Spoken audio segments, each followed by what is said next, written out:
의자가 새로 도착했습니다. 그래서 우리 아까 정철현 목사님 말씀처럼 여러분들이 오늘 제 1호로 이 의자에 앉으셔서 드리는 예배가 되었습니다. 무엇보다 의자가 너무 좋습니다. 그래서 너무 대놓고 편히 주무시지 마시고요. 좋은 의자에서 많은 은혜 받으시기를 예수님의 이름으로 축복드립니다. 우리 옆에 계신 분에게 같이 인사하겠습니다. 참 잘 오셨습니다. 예수님의 이름으로 환영합니다. 네. 자, 오늘 우리에게 주신 하나님의 말씀 보도록 하겠습니다. 오늘 말씀은 로마서 8장 26절에서 28절까지의 말씀을 제가 먼저 한 절 봉독하고 또 여러분이 읽고 28절은 우리 다 같이 읽도록 하겠습니다. 로마서 8장 26절부터 28절까지 말씀입니다. 이와 같이 성령도 우리의 연약함을 도우시나니 우리는 마땅히 기도할 바를 알지 못하나 오직 성령이 말할 수 없는 단식으로 우리를 위하여 친히 간구하시느니라.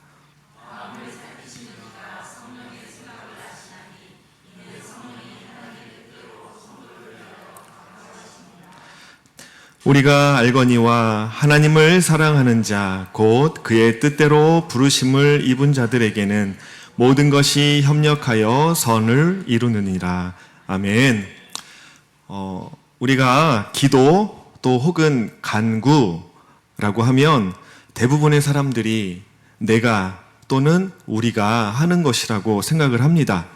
그래서 이 기도를 자기의 소원을 이루는 도구라고 생각을 하는 것이죠.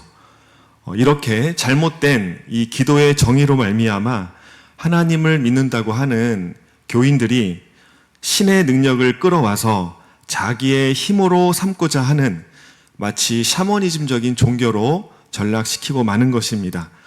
그렇게 하는 기도나 간구는 기독교가 아니라 다른 이타 종교에서도 많이 하고 있는 행위지 않겠습니까? 그래서 우리들의 기도가 그저 종교심에서나 나온 간절함이나 또는 도깨비 방망이에 불과한 것은 아닌지, 정말로 우리가 하나님이 원하시는 기도를 하고는 있는 것인지 오늘 말씀을 통하여 저와 여러분의 자신을 돌아보는 귀한 시간 되기를 소망합니다.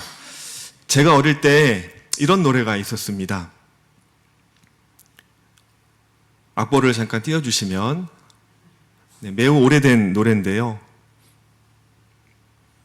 준비가 안 된 것 같아서 제가 불러드리겠습니다. 1절에 보면 이런 노래가 있습니다. 왕 나는 왕자다. 하나님 나라의 나는 왕자다. 이런 노래가 있고요. 2절에 보시면 공 나는 공주다. 하나님 나라의 나는 공주다. 네, 아무것도 없으니까 엄청 뻘쭘합니다. 저는 그래서 제 자신이 왕자라고 생각했는데 신분은 분명히 왕자지만 마치 비밀인 것처럼 아무도 저를 알아주지 않았습니다.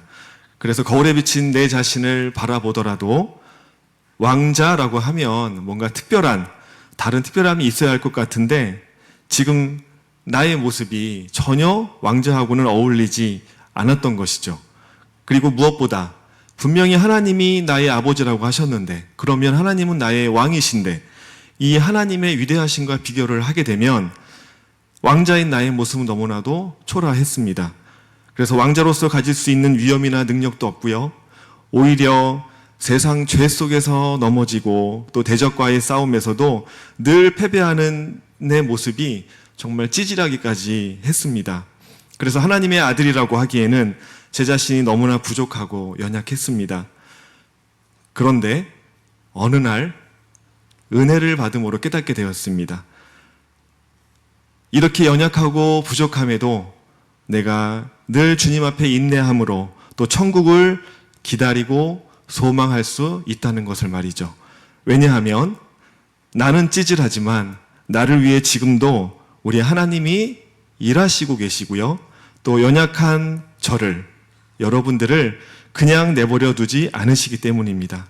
그래서 우리가 정말 알 수 없는 이 미래, 그리고 눈에 보이지 않는 그날을 소망으로 바라보고 지금의 이 고난과 어려움을 이겨낼 수 있는 것은 하나님이 우리를 위해 지금도 일하고 계시기 때문입니다. 그래서 그 하나님의 일하심과 더불어서 그 이면에는 언제나 성령님이 함께 간구하고 있다는 것을 오늘 말씀을 통하여 우리가 소망으로 삼기를 간절히 소망합니다.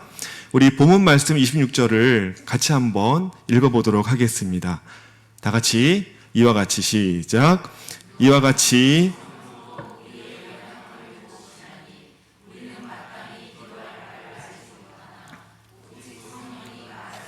단식으로 우리를 위하여 친히 간구하시느니라. 아멘. 성령님이 우리의 연약함을 아시고요. 또 우리의 연약함을 늘 도우십니다. 이거 믿으십니까? 여기 도우신다라는 뜻에는요, 반대편에서 함께 붙잡는다는 의미가 담겨 있습니다. 그러니까 우리가 무거운 짐을 질 때 누군가가 맞은편에서 함께 붙잡아서 옮기는 것입니다. 혼자서는 어찌할 수 없는 이 커다란 짐이지만 양쪽에서 함께 들면 수월하게 옮길 수 있는 것처럼 성령님은 그렇게 우리와 함께 하시고 우리의 연약함을 늘 도우신다는 것입니다. 우리의 연약함에는요, 정말 여러 가지가 있겠지만 특별히 그 중에서 한 가지를 꼽는다면 알지 못함이 있습니다. 알지 못함. 호세아 4장 6절에 보시면 전반부에 내 백성이 지식이 없으므로 망하는 도다라고 시작을 하고 있습니다. 그러니까 이스라엘 백성이 망한 이유가 하나님을 아는 지식이 없어서라고 하는 것입니다. 이 하나님을 아는 지식이 있었다면 우리가 어떤 행동을 하기에 앞서서 하나님의 뜻에 맞는지 또는 맞지 않는지 분별을 할 수가 있습니다. 그리고 또 하나님을 아는 지식이 있었다면 우리가 어떠한 의나 또는 불의를 분별할 수 있을 것입니다.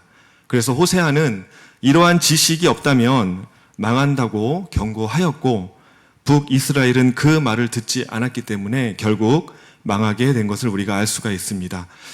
우리의 무지함은 곧 우리의 연약함이 되는 것입니다. 그래서 성령님은 우리가 알지 못하는 연약함을 도우신다는 것입니다. 그러면 성령님이 어떻게 도우실까요? 특별히 성령님은요, 우리를 간구하심으로 도우십니다. 우리가 알지 못하고 깨닫지 못하고 또 엉뚱한 것에 마음을 빼앗기고 마땅히 기도해야 하는 것을 우리는 모를 수 있지만 성령님께서는 모든 것을 다 알고 계십니다. 그래서 우리를 대신해서 간구를 하시는데요. 어떻게 하실까요? 말할 수 없는 탄식으로 간구하십니다. 말할 수 없는 탄식. 말로써 표현되는 것이 아닙니다. 그래서 말할 수 없는 탄식이고요. 또 우리가 그 소리를 직접 들을 수는 없지만 들을 수 없다고 해서 성령님의 탄식이 없다는 것이 아닙니다. 성령님은 친히 우리를 위해서 지금도 전에도 탄식으로 간구하고 계시는 줄을 믿으시기 바랍니다. 광야 같은 이 세상 속에서 우리가 완전한 자유와 또 영광을 누리게 될 그날을 바라보고 또 인내할 수 있도록 성령님께서 간구하고 계시는 겁니다. 쉽게 말씀드리면 이렇습니다. 요즘에 많은 분들이 제 주위에서도 하는 말인데요. 경제가 너무 어렵다는 것입니다. 그리고 살기가 너무 팍팍하다는 것입니다. 그래서 정치 또는 경제, 사회, 문화, 정말로 어디를 보더라도 긍정적으로 말하는 것을 찾아보기가 참으로 어렵습니다. 연약한 우리인데 이처럼 험한 세상에서 우리가 어떻게 인내할 수 있을까요? 그것은 성령님께서 우리를 도우시기에 우리가 인내할 수 있는 것입니다. 그냥 도우시는 것이 아니라 탄식함으로 간구하시면서 도와주십니다. 여기서 가장 중요한 것은요, 성령님은 하나님의 뜻대로 간구하신다는 겁니다.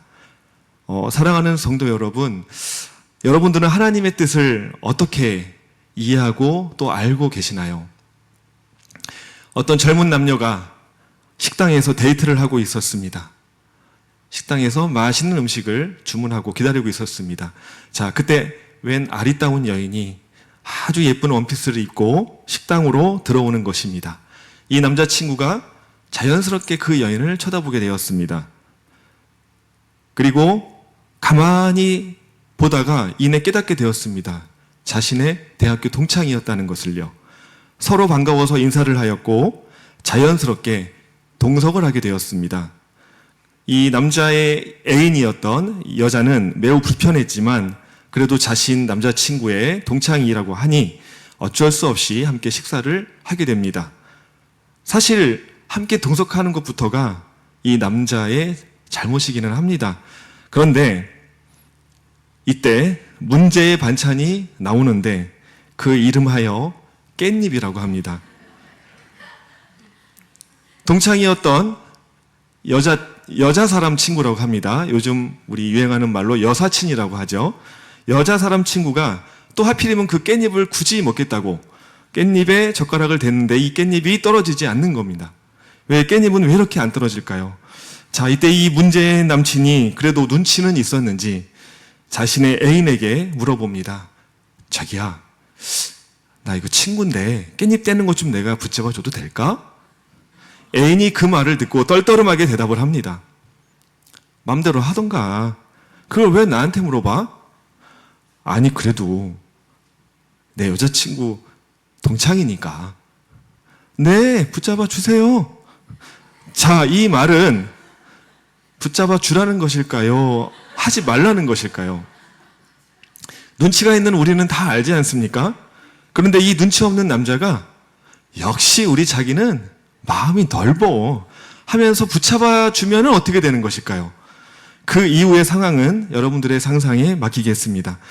남자는 이 여자의 한 말의 뜻을, 그 마음을 정말로 모르는 걸까요?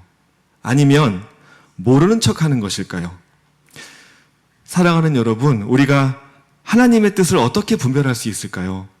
어쩌면 시대적 다양한 상황 속에서 그리고 수많은 선지자와 또 오늘 우리에게 허락된 이 성경 말씀을 통해서 하나님은 분명하게 말씀해 주셨음에도 불구하고 때로는 이 눈치 없는 남자처럼 혹시 내 생각과 또 내 해석대로 역시 우리 하나님은 마음이 넓으셔서 이렇게 해도 나의 모든 것들을 이해하실 거야 라고 하나님의 뜻과는 전혀 다른 내가 원하는 해석을 하는 것은 아닌지 정말 생각해 보지 않을 수 없습니다. 저는 요즘에 우리 아이들만 보더라도요, 엄마한테 와서 꼭 돼도 안 되는 것만 물어봅니다. 요즘 아이들이 보면은요, 이 초등학생만 돼도 자신의 행동을 엄마나 아빠가 좋아할지 싫어할지 알 거 다 압니다. 그럼에도 엄마가 싫어할 것만 기가 막히게 꼭 물어봅니다. 엄마, 나 오늘만 학원 빼고 친구들하고 놀러 가면 안 돼요? 안 되죠. 게임 조금만 하면 안 될까요? 핸드폰 사준 지 얼마 안 됐는데요, 액정을 깨트리고 와가지고 또 새로 사달라고 합니다. 왜냐하면 어저께 아이폰이 새로 나왔거든요. 아니, 이왕이면 엄마 나 공부 좀 하게요. 책 좀 사주세요. 이 얼마나 아름다운 모습입니까? 얘야, 눈 베린다. 책 좀 그만 보고 어여 자라. 엄마 저 조금만 더 보다가 책 좀 보다 잘게요. 제발. 응? 또는 엄마, 옆집 아저씨 보니까 이번에 새로 나온 벤츠 사셨다는데 우리도 벤츠 사서 아빠 기 좀 살려주시죠. 아버지 요즘 몸 안 좋아 보이시던데 안마의자랑 뱀 한 마리 잡아주시면 안 될까요? 아, 기가 막히지 않습니까? 이 얼마나 부모의 마음을 잘 아는 자식입니까? 진정 아버지의 뜻을 진정으로 아는 이 아들의 모습 아니겠습니까? 그런데요, 오늘 말씀에 이 사도 바울은 하나님에 대해서 마음을 살피시는 분이라고 설명을 하고 있습니다. 우리 27절 말씀 다 같이 보도록 하겠습니다. 마음을 살피시는 이가 성령의 생각을 아시나니 이는 성령이 하나님의 뜻대로 성도를 위하여 간구하심이니라. 하나님은 우리 마음을 살피시는 분이시기 때문에 우리 마음에서 일어나는 일들, 벌어지는 일들을 잘 알고 계십니다. 그래서 하나님은 우리 마음에서 일하는 간구하고 계시는 성령님의 그 간구를 잘 알고 계신다는 거죠. 그리고 하나님이 이처럼 성령의 간구를 잘 아는 것처럼 성령님도 하나님의 뜻을 잘 아시고 그 뜻대로 간구하신다는 겁니다. 쉽게 말하면 기도를 듣는 분은 기도하는 분의 모든 생각과 의도를 아시는 거고요. 또 기도하는 분은 기도를 듣는 분의 모든 계획과 뜻을 아신다는 겁니다. 그래서 한 마음, 한 뜻, 그리고 한 생각, 바로 삼위일체이신 하나님이 함께 일하시는 것입니다. 그래서 성령님의 이 간구하심은 반드시 응답이 되고요. 그 뜻대로 이루어지는 것입니다. 이것이 바로 성령님께서 저와 여러분들을 위해 하시는 일이고요. 또 이러한 성령님이 우리 안에서 우리를 위해 지금 이 순간에도 친히 간구하고 계심을, 역사하고 계심을 믿으시기 바랍니다. 자, 오늘 마지막 절 28절 말씀을 함께 보겠습니다. 제가 보도록 하겠습니다. 우리가 알거니와 하나님을 사랑하는 자 곧 그의 뜻대로 부르심을 입은 자들에게는 모든 것이 협력하여 선을 이루느니라. 아멘. 이 말씀은 특별히 그리스도께 속한 우리 모든 사람에게 해당되는 말씀입니다. 그래서 예수님을 믿는 사람이 곧 하나님을 사랑하는 사람입니다. 바울은 이 대상을 분명히 하기 위해서 추가로 또 이렇게 말씀을 합니다. 곧 그의 뜻대로 부르심을 입은 자들이라고 말씀합니다. 그러니까 하나님을 사랑하는 자와 부르심을 입은 자는 같은 사람입니다. 믿는 자의 특징은 하나님을 사랑하는 것이고 그러한 특성은 부르심을 입은 모든 자에게 나타나는 것입니다. 그리고 하나님의 이 부르심은 하나님의 뜻이 근거가 되는 일이며 하나님은 그분의 뜻대로 부르심을 받은 자들에게 바로 선을 이루시는 겁니다. 다시 말하면 믿지 않는 자들은요, 이 말씀의 대상이 아닌 것입니다. 그래서 하나님이 이 모든 것을 통해서 믿는 우리에게 바로 이루시는 것이 있는데 이것이 바로 선이라는 것입니다. 앞선 말씀을 보면 선은 성령님이 하나님의 뜻대로 간구하시는 것과 관련이 있고요. 또 하나님이 그의 뜻대로 부르신 것과도 관련이 있습니다. 한마디로 하나님의 뜻대로 되는 것이 바로 선을 이루는 것입니다. 자, 그래서 결론적으로 우리가 알 수 있는 것은 하나님이 우리를 통해 이루시는 선은 우리가 그리스도의 형상을 본받아서 변화되는 것이라고 할 수 있겠습니다. 이 선의 궁극적인 실체는 그날의 영광스러운 모습이 되는 것입니다. 이 땅에서는 우리 이 땅에서 우리는 그 모습이 되기까지 또 그 모습을 닮아가는 과정에 있는 것입니다. 그래서 우리가 겪는 많은 일들 있지 않습니까? 좋은 일이나 나쁜 일이나 힘든 일이나 즐거운 일이나 또 성공이나 실패나 고난이나 고통까지도 그 모든 것은 선을 위해 사용하시는 하나님의 바로 도구가 되는 것입니다. 하나님이 그 뜻대로 또 우리 인생의 모든 것들, 정말 모든 것들을 사용하셔서 우리를 더 그리스도를 닮은 모습으로 빚으시며 바로 하나님의 선을 이루시는 것입니다. 결국 그 모든 것을 통해 우리의 믿음은 더욱 단련되고 또 우리의 소망은 더욱 분명하게 되는 것입니다. 여기서 우리가 조심할 것이 하나가 있는데요. 우리가 이 선이라는 것을 우리의 관점, 사람의 관점으로 잘못 이해해서는 안 되는 것입니다.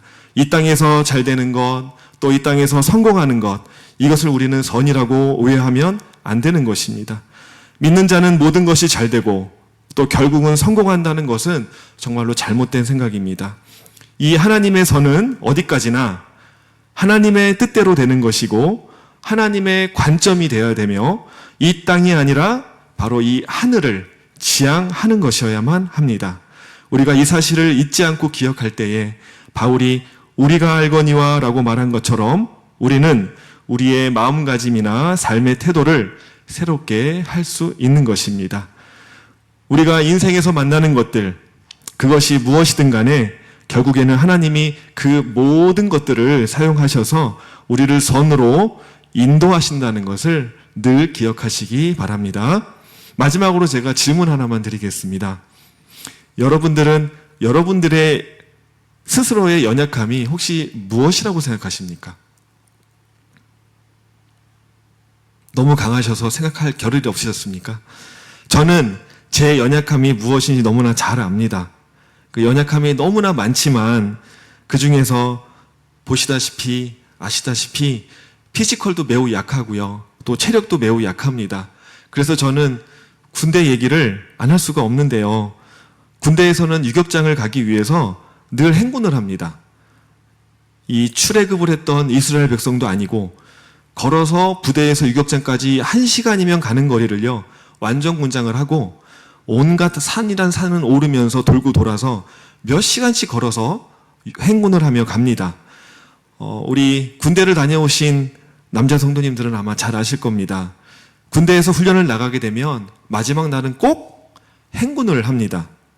이 훈련의 꽃은 행군이라는 이 말도 안 되는 말에 저희들은 가스라이팅 당해가며 죽기 살기로 걷습니다. 새벽에 산길을 걷다 보면 정말 아무것도 보이지 않고 앞 사람의 이 뒷발만 바라보며 하염없이 걸어갑니다. 문제는 언제쯤 도착할지를 알면 그래도 조금은 수월할 텐데 도무지 그 끝을 알 수도 없이 그냥 서라면 서고 가라면 가고 무작정 걷습니다. 숨이 차오르고 한계점에 다다르게 되었을 때 때로는 그냥 콱 쓰러져 버릴까? 그리고 포기하고 싶을 때도 정말 많았습니다. 그런데 문득 그때 떠오르는 한 사람이 있었습니다. 바로 입대하기 전날 아들아, 엄마가 항상 널 위하여 기도하고 있을게. 건강히 잘 다녀오렴 라고 하신 그 말씀이 늘 생각이 났습니다. 그래서 이 시간에도 새벽 기도에 나가셔서 이 아들인 나를 위해서 간절하게 간구하고 또 기도하고 계실 어머니를 생각하면 포기하고 싶다가도 이를 악물게 되고 갑자기 없던 힘이 솟아납니다. 그렇게 버티다 보면 어느 순간 저는 저의 한계를 넘어서게 되고요. 결국에는 완주를 합니다. 그래서 그런 제 자신이 너무나 뿌듯하고 또 스스로 해냈다고 하는 이 벅찬 감동이 그동안의 군대 생활을 이겨내게 했던 저의 힘이 되었습니다. 우리가 하나님의 자녀라고 알고는 있지만 실제로는 그와 어울리지 않는 모습으로 살 때가 얼마나 많습니까? 기도는 하지만 하나님의 뜻대로 구하지 못할 때가 얼마나 많습니까? 또 낙심되고 지쳐있을 때도 있고 여러 문제들과 힘겹게 씨름할 때도 참 많습니다. 그래서 우리는 살면서 정말 다양한 어려움, 내가 정말 원치 않는 이 고난의 상황을 만나기도 합니다. 그런데요, 여러분, 오늘 말씀처럼요, 우리에게는 두 분의 중보자가 계십니다. 하늘에서 일하시는 중보자와 저와 여러분의 마음에서 일하시는 중보자가 계십니다. 로마서 8장 34절을 제가 올려드리겠습니다. 누가 정죄하리요? 죽으실 뿐 아니라 다시 살아나신 이는 그리스도 예수시니 그는 하나님 우편에 계신 자요 우리를 위하여 간구하시는 자시니라. 아멘. 예수님은 보좌 우편에서 우리를 위하여 간구하시고요. 성령님은 지금도 우리 마음에서 저와 여러분을 위하여 간구하고 계십니다. 나는 할 수 없지만, 나는 정말 연약하지만 그런 나를 아시고 또 나를 위해 간구하시는 성령님이 계시기에, 그래서 그분이 내 안에서 오늘도 역사하고 계시기에 우리에게는 소망이 있는 것입니다. 성령님이 우리에게 가장 좋은 것이 무엇인지 아시고요. 무엇이 필요하고 무엇이 유익한지 아시고 여러분들의 마음속 그 깊이 있는 근심까지도 무엇인지 아시기에 지금도 아버지 하나님의 뜻대로 간구하시는 겁니다. 여러분, 누군가 나를 위해 기도하고 있다는 사실은 우리에게 큰 위로와 힘이 됩니다. 저의 엄마가 기도하고 있다는 것도 이렇게 큰 힘이 되는데 하물며 그 누구와도 비길 수 없는 우리 성령님이 나를 위해 간구하고 계심을 여러분 믿으시기 바랍니다. 오늘 이 저녁 우리가 함께 나눈 이 말씀이 정말 저와 여러분에게 참 위로와 힘이 되기를 간절히 소망합니다. 아멘.